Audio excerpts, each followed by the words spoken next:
Good morning. It's a Flat Cat Cafe Racer. I'm out here at Dennis Dillon Power Sports today, taking a look at some new models that came in. So the first one I haven't seen in a long time, and actually I had thought they quit making it. Let's take a look at it. It's an FJR.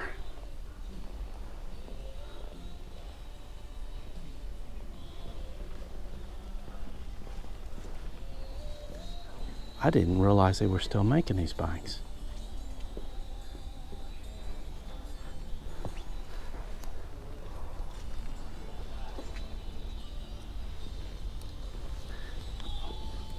They look pretty good.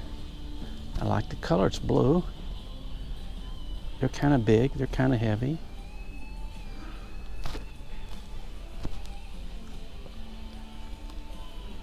Kind of the next model that's kind of interesting to look at.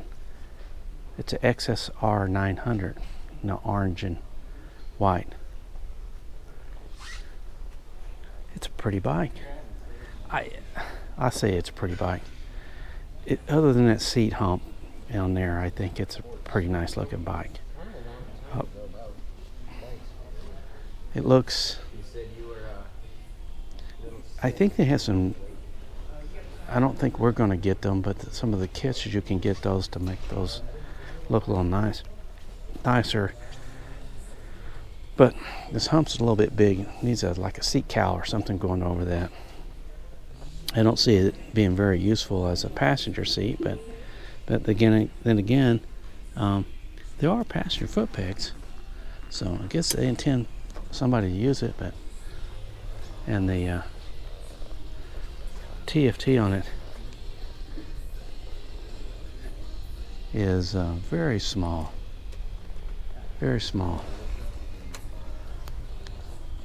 but that doesn't mean it won't ride well and be a really attractive bike to have around. There's another one over in the blue, but I kind of like the orange and white. Another kind of striking bike, maybe a little bit more subtle, is this MT10 SP. I think the motor is one of those really attractive pieces on this, because it's got that cross-plane motor and it's got a lot of horsepower. I think it looks pretty nice. The front, I'm not real convinced on the front of many Yamahas. I think I can live with that. The rest of the bike looks fine to me. But then again, it has that really small TFT on it too.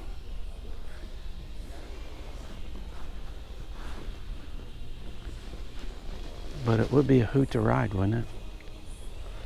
Let's see. It's a little bit different style TFT,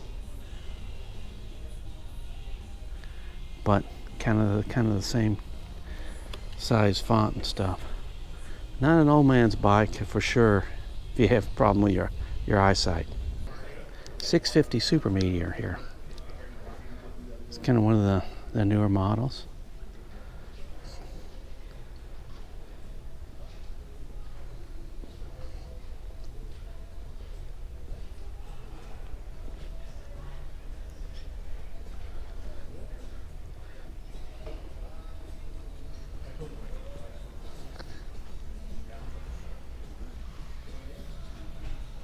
I don't know about this. Kind of cheesy with this roll-in feel lacquered over like that. Just a little decal. I kind of like the way the rear end of this bike looks. Nice. Mufflers look nice, pretty balanced. Look like they're pretty choked off of that, like 1-inch hole in them.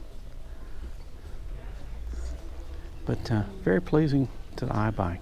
I think that would be one of the nicer roll-in fields. Just judging coming down into the GS line, looks like they're still all the 1250s. They don't have all those X headlights, which indicate they would have a 1300s in. So just looking at the lineup here, I really don't see any of the new 2024s here. It'll be interesting to see the R1250R. I kind of like that, and the RSs, and maybe the R9Ts, and of course the new models will be the R12s. The only thing they have here in the R19 range will be this scrambler right here. And if anybody's ridden one of those, they're kind of harsh with the suspension. So they have the the 310s and stuff. Looks like I have a R18 here, which is pretty big boy. It's got the bags on it, the bagger. It can all be yours for 22 grand. So let's take a look over here at this BMW R1250 RT.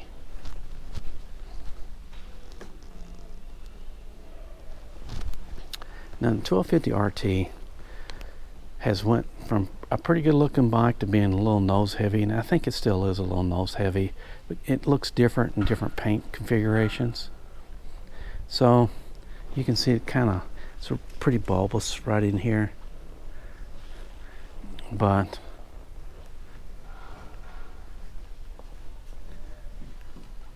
oh my, this is a 2024 here. And it's got the big TFT on it, the bags and things like that. I suspect the price list here doesn't include the freight and setup, and it's at over $28,000. So I remember when you could get a BMW RT like the 1100s, they were about $13,000. So we've doubled in price. Of course, we've added features and things to this. But sometimes they add things that you really don't want. It's got all the, cruise control, where it'll slow down for you. And I think it has I don't know if it has the blind spot monitoring in the mirrors. I don't think so. But for $28,000, almost $30,000 getting out the door, should have almost everything, shouldn't it? Maybe somebody to chauffeur you around on it. Okay, style wise, I guess the one that really jumps out at me is this Duoville in the red. They have another in the black. I'll show you the black. But those pipes coming out there, come on. You got to give it to them for that. You got to give it to them for that. I mean, it is a super looking bike to me. And I really wasn't a big fan of the first ones. I'm not real sure about putting the turn signals there. I'm not a real big fan of the flat, but everything kind of works together. This one is sold, so don't sit on them. So we'll go over and see if we get a price on the other one. I don't think they were marked with the pricing here. Let's take a look at the black one over here.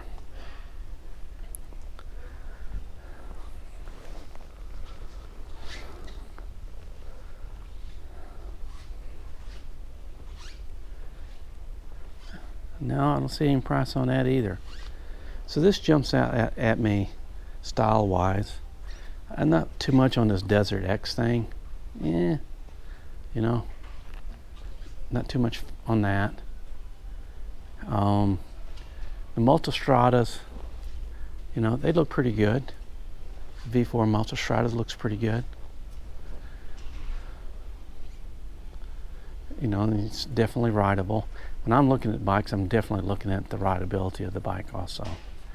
If you can't sit on it for more than about 30 minutes, then it's not a good choice for me.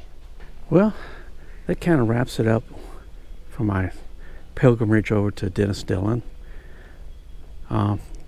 Curiously enough, one thing that I didn't see in here that I saw last time were the Urals.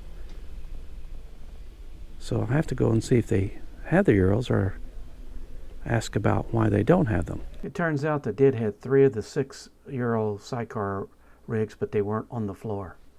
So mostly the BMW line is still 2023s, so there's no R12s to look at, or no 1250Rs or anything like that. I'm not talking to myself, but I think the Ducati line looks pretty nice. The 1300s have not hit the showroom here yet. As I was walking out the door, they were in fact selling their very first GS 1300 they had delivered. Turns out that they are having problems with some BMW is with some of their sub-tier suppliers, and I think they have some quality issues with one of the brake reservoir components. The roll infield line looks like it's pretty up to date. I mean, they got the 650 Meteor and things like that, so that's pretty good. The Yamahas, really glad to look at some of the 900s that I haven't seen before. You know, the FJR I haven't seen forever, and that was pretty cool to look and see. So they got some pretty nice stuff. I'm going to go and see if we can find out. Meanwhile, I think Mr. Bill and I are going to go get our drag race numbers at the motorcycle show. It's not a motorcycle show. It's it's like an RV show, and we're going to go up there, and that way we can pick up our drag racing numbers. Mr. Bill has to be number 1, and he insists I be number 2. Except we know what's going to happen at the drag race, right? He's going to be number 2.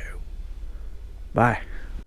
Join me and my friends at Flat Cap Cafe Racer for riding and racing.